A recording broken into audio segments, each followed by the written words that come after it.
Hello and welcome to Bottleship with our friends the Jifflings. If you enjoy the show, please leave a review and share the podcast with your friends. And you can email us at thejiflings@gmail.com. And stay tuned to the end of the show when the Jifflings will read out some of your reviews. And now it's time for today's episode, the Postwoman's Satchel. In your world, things are important. But what about the things that aren't important anymore? Well, sometimes those things end up here in the magical land of Dilstonia, where the Jifflings live on their little Jiffling ship. They find these things that we throw away and fish them out of their sea so they can recycle them and put them to good use once again. And here they are now, ready to work. Eccentric young pumpkin. Ooh, I'm ever so excited. The Hedge, who was a very lazy Jiffling. Like, hey man, is it time for bed yet? Miss Katie, who loves fixing things and dressing up. Sometimes I like both together. Albert, the ship's gardener. Hey, who's been into me cabbage patch like? And Freidaline, a very sensible Jiffling who looks after everybody on the ship. Yeah, that is correct. Oh. Today on the ship, the Jifflings are having a most jolly day as they have decided to bake themselves some delicious gingerbread houses. Yeah. Albert and Freidaline were first into the kitchen, wearing their trusty Jiffling aprons and little chef's outfits. Well, I am going to bake a small gingerbread house. So there's lots of room for a massive garden. And I will bake the gingerbread house that is so strong and sturdy that even the huge naughty wolf could not blow it down. Ha! Next to arrive in the kitchen was a rather snoozy Hedge and a lively young pumpkin, both wearing their chef's outfits and aprons too. Well, I'm going to bake a gingerbread palace and whiz all around it like a giant gingerbread Jiffling king. Well, that sounds very original, Pumpkin. And Hedge? Like I might just bake a comfy gingerbread bed, man. A gingerbread. Well, Hedge, if you manage to stay awake, you can be the first to taste all the gingerbread houses. Aye, you can be our official gingerbread taster. Like, yum, man. Well, the Hedge certainly liked the sound of that. But before he could dip his hungry little paw in the Jiffling's gingerbread mixture, Miss Katie skipped into the kitchen joyfully. She was wearing a very fetching ballerina's costume with her special matching homemade apron. I'm going to bake a ballerina's gingerbread house. And I'm even going to bake her some tiny gingerbread ballet slippers. And... Oh dear, Miss Katie. It seems Freidaline doesn't approve of your sparkly kitchen outfit. No, Miss Katie. We must each wear our nice white chef's outfits and our special kitchen aprons so that we don't get messy. I know, but today I'm just feeling very much like a ballerina. So instead, I've made a special ballerina's apron out of some old netting. Oh, that's very clever, Miss Katie. Maybe I could be a chef with a shiny disco apron. And like I could make an apron with extra snack pockets, man. Ha! No! When we bake, we must all wear our same chef's outfits. Why is that, Freidaline? Will our gingerbread taste bad if we all look different? Well, no. Will the kitchen not let us in if we're not dressed right? Well, not exactly, but, we just have to dress all the same because that is the baking day way. Well, that didn't sound terribly convincing. But there was no time to discuss it now, because that sound meant an object which had been lost or thrown away on Earth had found its way into their net. So now all the gingerbread friends would have to work together to heave it up onto deck. The object landed on the deck with a flip-flap-flop. It was brown and rectangular, with a big long strap. Young Pumpkin guessed first at what it could be.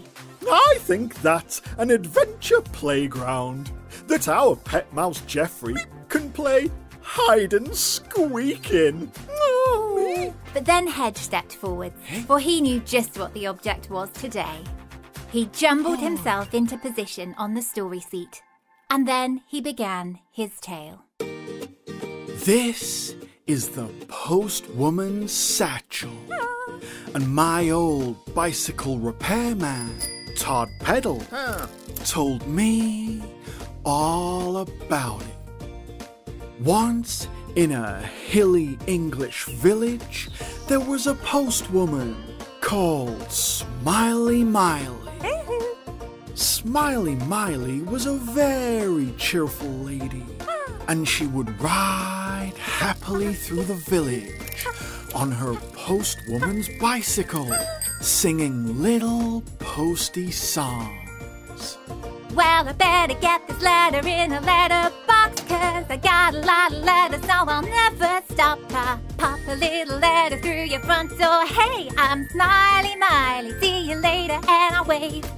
Now the villagers were especially excited to see Miley, because she always brought their letters in her special magical post bag, which was a bit like Santa's sack, only more colorful. Ho, ho, ho! But one person in the village did not like Miley's special post bag, and that was her boss, Grumpy John the postmaster. Miley, where is your official boring postwoman satchel? You must dress properly.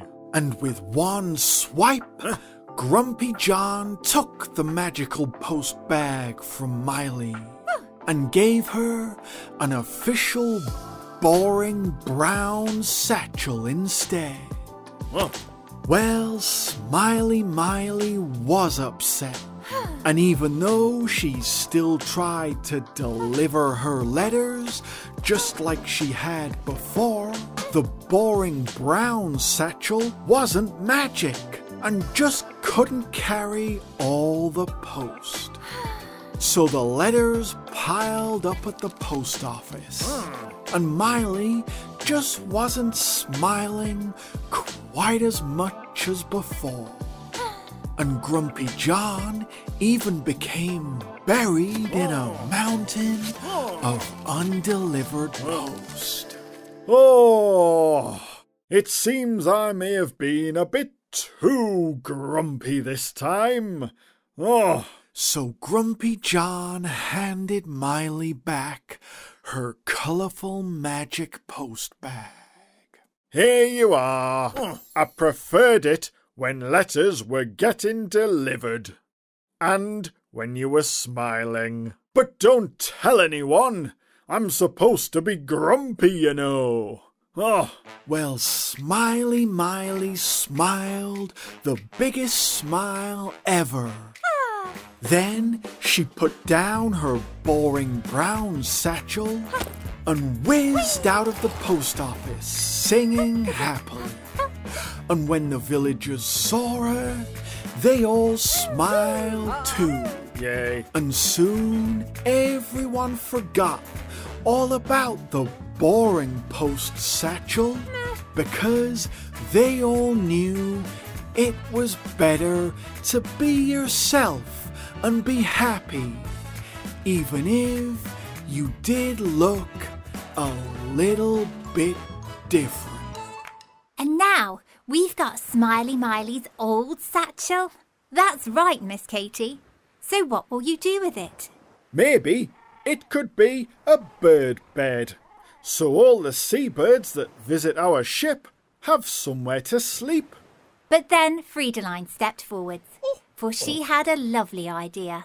Why don't we use this satchel as a dressy-up box that we can keep all our fun costumes in, including our special homemade aprons?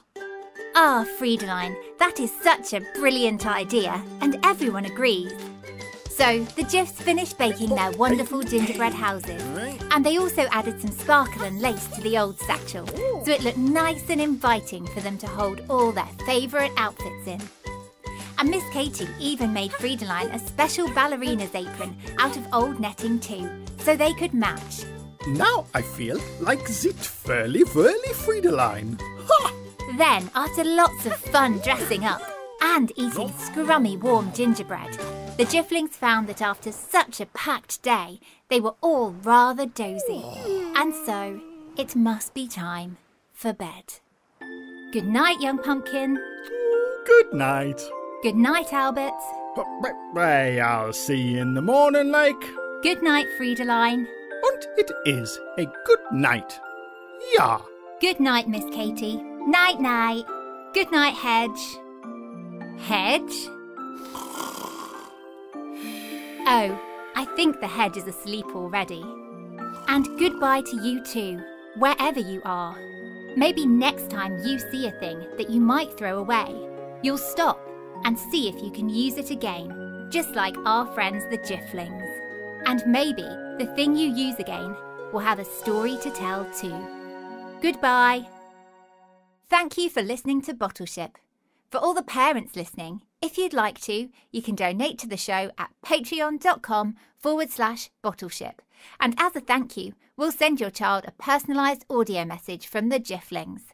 And for all the children listening, if you enjoyed the show, please leave a review and share the podcast with your friends. We've had some lovely reviews this week, haven't we, Jifflings? Totally, man. Like this one from Kurt, Jolie, and Atticus. Kurt says, "Here is an idea I thought of for an episode. What would happen if the Jifflings found a crayon in a frying pan? My favorite episode is the Witch's Cauldron and the Dolphin's Top Hat. My favorite character is Hedge because he is so funny." And Jolie says, "Hello, my name is Jolie and I am 6 years old. I like Miss Katie because she loves dressing up and I love dressing up too. My favourite episodes are The Witch's Cauldron and The Mermaid's Medal. I think an episode about a unicorn horn would be really nice to listen to." And Atticus says, "Hello, my name is Atticus and I am 3 years old. I love Hedge because he is very silly and very happy. I love listening to the Jifflings at bedtime because it helps me fall asleep at night." Woo! Thank you very much, Kurt, Jolie, and Atticus. We're very happy you like listening to our adventures. Yeah, and we have this message too from Teresa and Harry.